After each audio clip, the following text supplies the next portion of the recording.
Hello student, today in the lesson, the sector of the Indian economy, I will tell you the last part of the lesson, the activities on the basis of ownership. Means कैसी activities एक ऐसी क्रियाएं जो कि ownership के basis पे depend करती हैं। ओनरशिप का मतलब क्या हो गया कि जहाँ पर जो एक्टिविटीज़ होती हैं उनमें किसी न किसी एजेंसी का या किसी न किसी ऑर्गेनाइजेशन का अधिकार होता है। और वो इसको ख़ास तौर से जो दो चीज़ें यहाँ पर देखी जाने वाली होती हैं कि इन एसेट्स को कौन ओन कर रहा है, और दूसरी सबसे इम्पोर्टेंट बात होती है कि इसके लिए रिस्पॉन्सिबल कौन होगा, किसके लिए, डिलीवरी के लिए। जो सर्विसेज दी जाने वाली हैं उनको कौन डिलीवर करने वाला है, इसके लिए कौन रिस्पॉन्सिबल होगा। और दूसरी बात सबसे इम्पोर्टेंट कि इन एक्टिविटीज़ को कौन ओन करता है, कौन इनके ऊपर राइट करता है, कौन इनके ऊपर अपना अधिकार जमाता है। तो हमें ये देखना होगा कि यहाँ पर आपने देखा होगा कि दो एक्टिविटीज़ यहाँ पर लिखी हुई हैं ऑलरेडी। पहली तो है public sector activities and second is the private sector activities. Public sector activities वो होती हैं जिसमें जो गवर्नमेंट होती है वो न केवल सर्विसेज देती है बल्कि सुविधाएं भी देती हैं साथ में। इसके अलावा उसका जो मेन मोटिव वो पैसा कमाना नहीं होता है बल्कि लोगों का वेलफेयर होता है। लोगों का वेलफेयर का मतलब क्या होगा, उनकी जन कल्याण की योजनाएं लगाती है। यानी कि गवर्नमेंट जो है यहाँ पर पैसे खर्च करने के बाद भी अच्छा खासा प्रॉफिट ना कमाने के बजाय बल्कि उसको लॉस ही होता है एक तरीके से। और उसको ये सारी जो एक्टिविटीज़ होती हैं, जो सारी सुविधाएं होती हैं, इसको बियर करना पड़ता है, इसकी कॉस्ट को बियर करना पड़ता है। इवन कभी कभी कंप्रोमाइज़ भी करना पड़ता है अच्छा खासा।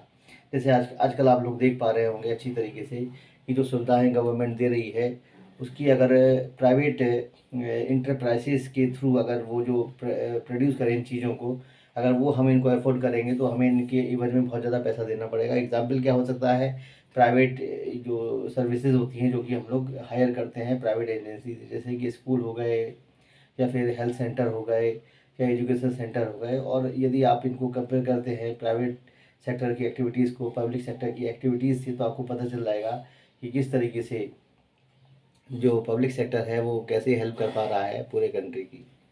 तो हमें देखना होगा कि जो एक्टिविटीज़ होती हैं पब्लिक सेक्टर में वो कौन कौन सी हो सकती हैं। पहली बात तो ये देख लें आप पहले, तो हेल्थ होती है, रेलवे होती है, पोस्ट ऑफिस होती है, एजुकेशन होती है। इसके अलावा इशू प्राइसेस, फूड सिक्योरिटी और फेयर प्राइस होते हैं। और इसके अलावा जो सबसे अहम बात होती है जॉब सिक्योरिटी की बात होती है, एम्प्लॉयमेंट देने की बात होती है और पॉवर्टी को कम करने की बात होती है। लेकिन ये एक्टिविटीज़ होती क्या क्या हैं देख लेते हैं पहले। तो आपने तो यहाँ पर देख लिया होगा, लेकिन यहाँ पर एक्टिविटीज़ जो होती हैं मुख्य रूप से construction of road, bridge, railway, harbours and you will say irrigations.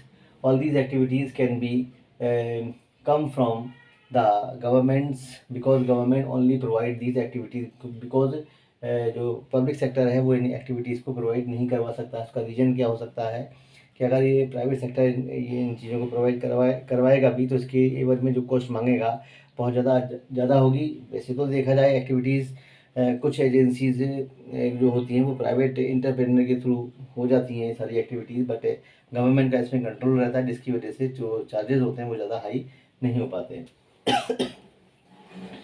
Suppose करिए ये सारी एक्टिविटीज़ गवर्नमेंट हमको दे रही है, तो इसकी जो डिफ़िकल्टीज़ हो सकती है वो क्या क्या हो सकती है, कलेक्शन फ्रॉम द पीपल। यानी कि अगर प्राइवेट इंटरप्रेन्योर इन सर्विसेज को देगा तो सबसे बड़ी प्रॉब्लम क्या हो जाएगी, या फिर गवर्नमेंट की तरफ से जो प्रॉब्लम हो सकती है वो क्या हो सकती है कि जो गवर्नमेंट है वो पब्लिक से किस तरीके से मतलब पैसा इकट्ठा करेगी, कैसे उनसे इन एक्टिविटीज़ को देने के बाद जो चार्जेस अप्लाई होंगे उनको कैसे इकट्ठा कर सकती है गवर्नमेंट। दूसरी सबसे इम्पोर्टेंट बात होती है कि चार्जेस बहुत ज़्यादा हाई हो जाएंगे अगर गवर्नमेंट इनकी कॉस्ट ऑफ कंस्ट्रक्शन के हिसाब से इनको देना शुरू कर दे, क्योंकि कॉस्ट ऑफ कंस्ट्रक्शन के हिसाब से अगर देना शुरू कर देगी तो जो लैंडिंग प्राइस होगा बहुत ज़्यादा होगा। गवर्नमेंट जब इसमें सब्सिडी देना स्टार्ट कर देगी तो फिर ये यहाँ पर प्रॉब्लम सॉल्व होनी शुरू हो जाएगी। तो यहाँ पर जो सबसे अच्छी बात होती है गवर्नमेंट की, गवर्नमेंट क्या रिस्पॉन्सिबिलिटी रखती है, government have to undertake such very heavy spending activities. यानी गवर्नमेंट उन सारी एक्टिविटीज़ को एक तरीके से अंडरटेक कर लेगी कि जो कि बहुत ज़्यादा इसमें कंस्ट्रक्शन कॉस्ट आती है, बहुत ज़्यादा उसमें पैसा की लागत आती है।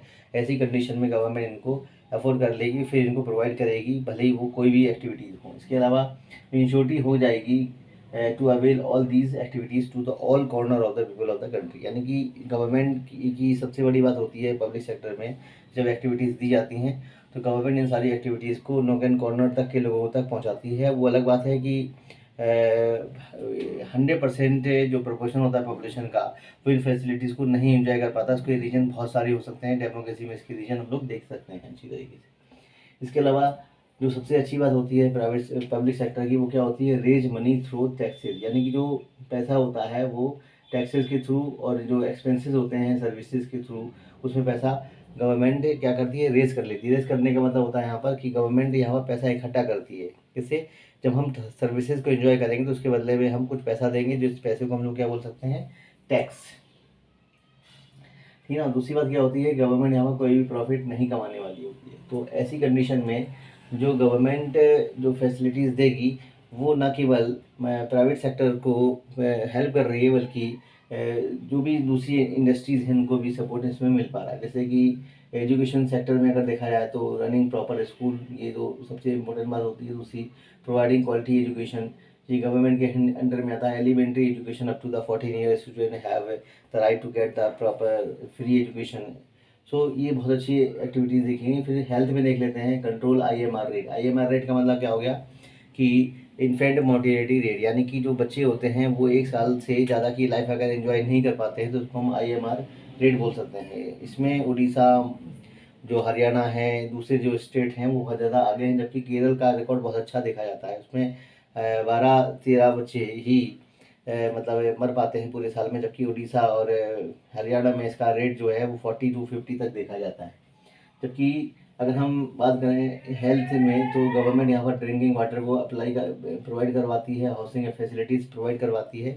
और आपने देखा होगा मुख्यमंत्री आवास योजना, प्रधानमंत्री आवास योजना जो पूरे देश भर में लागू हो रही हैं, जिसमें ऐसा देखा जाता है कि बड़े पैमाने पर लोगों को, जो कि पुअर कैटेगरी के लोग होते हैं, जो पुअर पावर्टी लाइन से मतलब और नीचे के होते हैं, तो उनको घर यहाँ पर दिए जा रहे हैं, वो भी बहुत कम पैसे में और उनको सब्सिडी के साथ भी। ये सबसे अच्छी बात होती है। तो आपने देखा होगा कि जो यहाँ पर एक्टिविटीज़ होती हैं पब्लिक सेक्टर की, वो कितनी हद तक इम्पोर्टेंट होती है। अब प्राइवेट सेक्टर को देख लेते हैं।